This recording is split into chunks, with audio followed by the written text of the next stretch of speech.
হাসিনাকে যে কোনো মামলায় গ্রেফতারের ওয়ারেন্টি জারি করার সুযোগ আছে।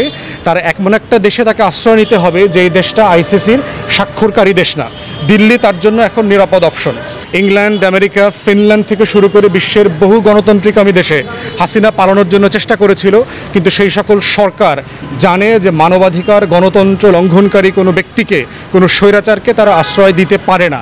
এবং আইসিসির যারা সিগনেচারি, আপনারা জানেন জাতিসংঘের সবচেয়ে সর্বোচ্চ ফৌজদারি আদালত ইন্টারন্যাশনাল ক্রিমিনাল কোর্ট তাকে প্রসিকিউট করতে পারে। অতএব ভারত হচ্ছে আইসিসির স্বাক্ষরকারী দেশ না। অতএব এই কারণে তারা মনে করছে যেহেতু হাসিনাকে যে কোনো মামলায় গ্রেফতারের ওয়ারেন্টি জারি করার সুযোগ আছে, তার এমন একটা দেশে তাকে আশ্রয় নিতে হবে যেই দেশটা আইসিসির স্বাক্ষরকারী দেশ না। দিল্লি তার জন্য এখন নিরাপদ অপশন। কিন্তু আমরা দিল্লিকে বলতে চাই, শুধু আইসিসি রেগুলেটরের বিষয় না, পৃথিবীর অনেক নাগরিক সনদ, মানবাধিকারের সনদের ভারত স্বাক্ষরকারী দেশ। অতএব আপনারা যদি হাসিনাকে এভাবে আশ্রয় প্রশ্রয় দেন, এতে ভারত সরকারের সারা দুনিয়াতে বদনাম হবে এবং সুনাম নষ্ট হবে।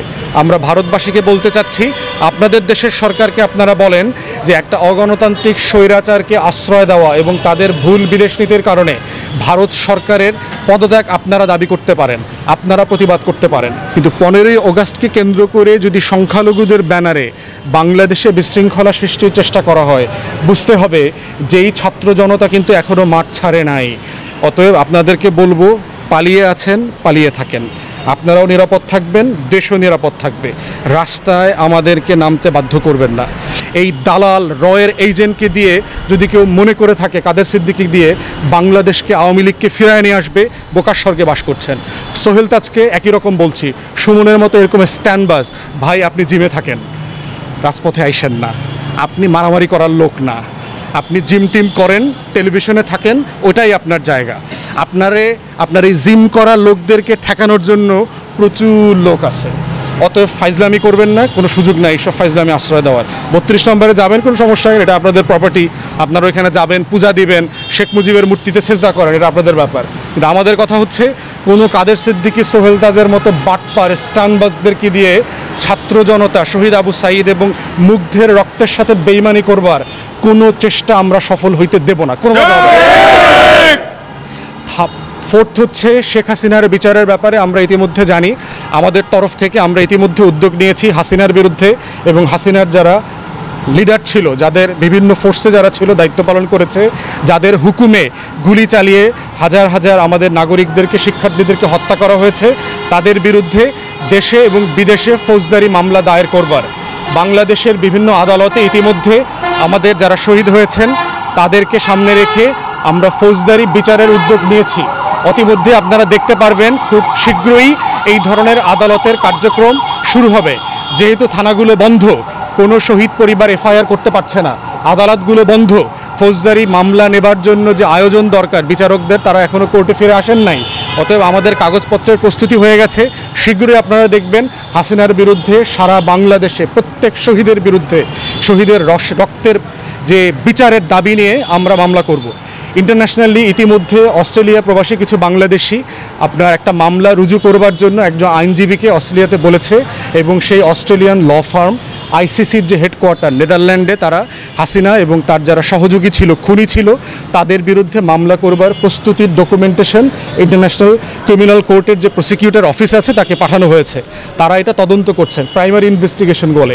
প্রাইমারি ইনভেস্টিগেশনের পরে তারা হাসিনার বিরুদ্ধে গণহত্যা এবং মানবতা বিরোধী অপরাধের মামলা রুজু করবেন বলে আমরা আশা করি।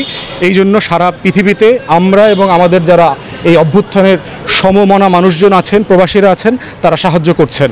ইতিমধ্যেই আপনারা দেখবেন দেশে এবং বিদেশে শেখ হাসিনা এবং তার যারা খুনি চক্র আছে এদের বিরুদ্ধে অনেকগুলো ওয়ারেন্ট জারি হবে, এবং সে শুধু দিল্লি না, মস্কো, বেলারুশে গিয়েও সে পালাইতে পারবে না। এই বাস্তবতা এই অভ্যুত্থানের পক্ষের মানুষরা তাকে করবে। এই জন্য আমরা দেশবাসীকে আহ্বান করছি, আপনারা সজাগ থাকবেন, মাঠে থাকবেন, স্লোগানে থাকবেন, মিছিলে থাকবেন, রাজপথে থাকবেন। সতর্ক থাকতে হবে, আওয়ামী লীগ কোনোভাবে যেন ফিরে আসতে না পারে। শহীদ মুগ্ধ, শহীদ আবু সাঈদের রক্ত বৃথা যেতে আমরা দিতে পারবো না যে কোনো মূল্যে। বাংলাদেশের সবচেয়ে লম্বা সময়ে থাকা যে স্বৈরাচার, যাকে একমাত্র দুনিয়ার জীবিত নারী স্বৈরাচার শাসক বলা হয় আর কি, সে পালিয়ে যেতে বাধ্য হয়েছে গণ অভ্যুত্থানের মাধ্যমে গত 5ই আগস্ট সোমবারে। এবং আমরা যেটা বরাবরই বলার চেষ্টা করেছি যে সে এবং আওয়ামী লীগের রাষ্ট্র পরিচালনার কোনো ম্যান্ডেট কখনোই ছিল না। তারা একটা অবৈধ দখলদার সরকার এবং দিল্লি সহ বিভিন্ন শক্তির আশ্রয়ে তারা এই বাংলাদেশটাকে তারা 16 বছর দখল করে রেখেছিল, ভোট ছাড়া, গণতন্ত্র ছাড়া, নির্বাচন ছাড়া। এবং এটা দুঃখজনক যে যেই ভারত গত কয়েকদিন আগে বিশাল আকারে 2 মাস ধরে নির্বাচন এবং ভোটের আয়োজন করলো, সেই দিল্লি নির্লজ্জভাবে একটা অনির্বাচিত স্বৈরাচারকে, যাকে দেশের কোটি কোটি মানুষ আন্দোলন করে, হাজার হাজার মানুষ জীবন দিয়ে পালাতে বাধ্য করেছে, তাকে তারা আশ্রয় দিয়েছে।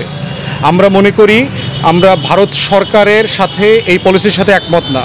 আমরা দিল্লি সহ শুরু করে ভারতবর্ষের যারা জনগণ আছে তাদেরকে বলছি যে আপনারা বোঝার চেষ্টা করেন যে কিভাবে আপনাদের সরকারের একের পর এক ভুল বিদেশ নীতির কারণে মালয়েশিয়ার সাথে মালদ্বীপের সাথে আপনাদের সম্পর্ক নষ্ট হয়েছে, নেপালের সাথে দিল্লির সম্পর্ক নষ্ট হয়েছে, ভুটানের সাথে দিল্লির সম্পর্ক নষ্ট হয়েছে, শ্রীলঙ্কার সাথে নষ্ট হয়েছে, পাকিস্তানের সাথে সম্পর্ক ভালো না, চায়নার সাথে সম্পর্ক ভালো না, আফগানিস্তানের সাথে সম্পর্ক ভালো না, এবং সর্বশেষ আপনাদের যে দালাল শাসক ছিল স্বৈরাচারী, বাংলাদেশের সাথেও আপনারা শাসকদের সাথে যে সম্পর্ক ছিল সেই সম্পর্কটা খারাপ প্রমাণিত হয়েছে। অথবা আমরা বারবার বলেছি দিল্লির এই যে বিদেশ নীতি এটা বরাবরই ভুল ছিল, এটা বারবার ভুল প্রমাণিত হয়েছে এবং এটা খুব দুঃখজনক যে একটা অনির্বাচিত স্বৈরাচারকে তারা এখানে আশ্রয় প্রশ্রয় দিয়েছে দিল্লিতে। 15ই অগাস্টকে ঘিরে সংখ্যালঘু সম্প্রদায়কে রাস্তায় নামিয়ে এনেছে এবং এই সংখ্যালঘুদের ব্যানারে আওয়ামী লীগের, ছাত্রলীগ, যুবলীগ, স্বেচ্ছাসেবক লীগের নেতাকর্মীদেরকে রিগ্রুপ করার, সংঘবদ্ধ করবার চেষ্টা করা হচ্ছে। এই ষড়যন্ত্র সম্পর্কে আমরা সবাই অবগত। আমরা এই নাটক দেখেছি। 15ই অগাস্ট যার স্বজন মারা গেছে তার অবশ্যই অধিকার আছে সেটা শোক করবার, দোয়া মাহফিল করবার, তাদের কবর জিয়ারত করবার এবং মিলাদ মাহফিল করবার, এটা তাদের ব্যক্তিগত রাইট। এই ব্যাপারে আমরা সম্মান করি, আমাদের কোনো বক্তব্য নাই।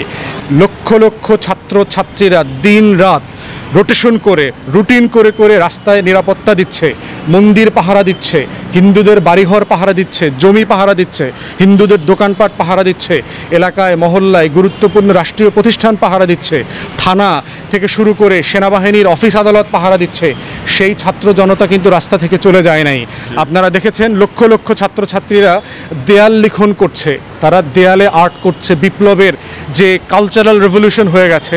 অতএব আপনারা যদি মনে করেন শাহবাগে কয়েক হাজার সংখ্যালঘুকে একসাথে জমায়েত করে সেইটার ব্যানারে ছাত্রলীগ, যুবলীগকে একসাথে করে দেশে বিশৃঙ্খলা সৃষ্টি করবেন, এটা সফল হবে না, হইতে পারবে না, এটা মনে রাখবেন।